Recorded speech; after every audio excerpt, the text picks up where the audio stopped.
Am I the only one that didn't know that rush hour is actually one of the slowest times to be on the road?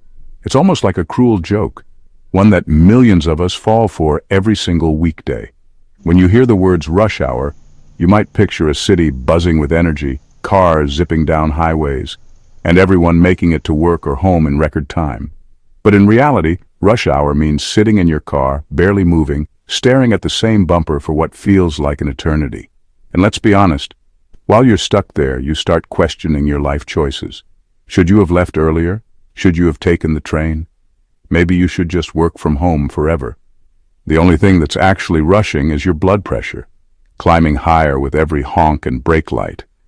Let's break down the great rush hour paradox and figure out why the time that's supposed to be all about speed is actually the slowest part of your day. Here's the irony. Rush hour is basically a misnomer. The name makes it sound like everyone's in a hurry, racing to their destinations. But the reality is the complete opposite. You'd think it means everyone's zooming down the highway, right? Like a scene from an action movie, with cars weaving in and out, making dramatic exits. Nope. Instead, you're crawling at a snail's pace, bumper to bumper, inching forward so slowly you could probably walk faster. It's less of a race and more of a test of patience. You end up listening to the same 3 songs on repeat, maybe even memorizing every word or switching between radio stations just to break the monotony. Some people use the time to catch up on podcasts, while others just stare out the window, lost in thought. So, why the name? Why call it rush hour when nobody's actually rushing anywhere? The answer is surprisingly simple. Rush hour refers to the time of day when the most people are trying to get to or from work at the same time. It's not about speed, it's about volume.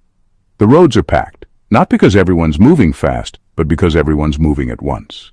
Picture the end of a workday. Crowds pouring out of office buildings, everyone heading for their cars, all with the same goal: get home as quickly as possible.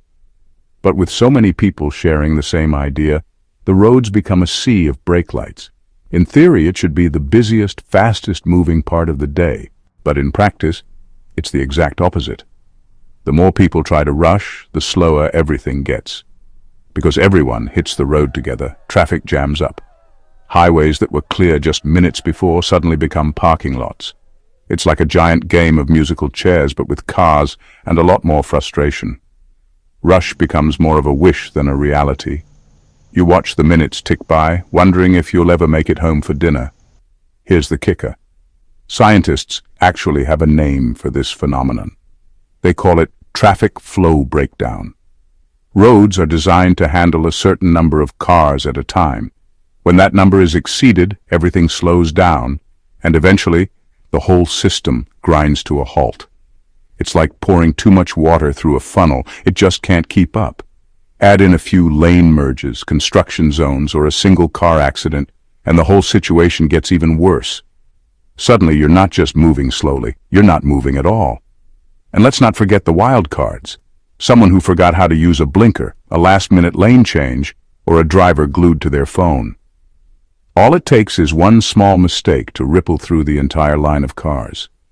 Before you know it, you're sitting in what feels like the world's largest parking lot, formerly known as the motorway. So next time you're stuck in rush hour, remember, you're not alone in this slow-motion race.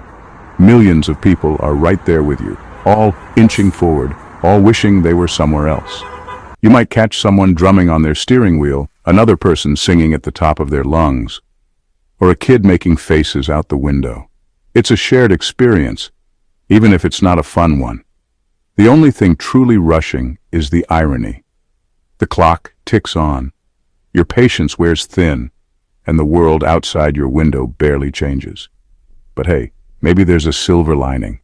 Use the time to learn something new, catch up on your favorite podcast, or just take a deep breath and embrace the chaos.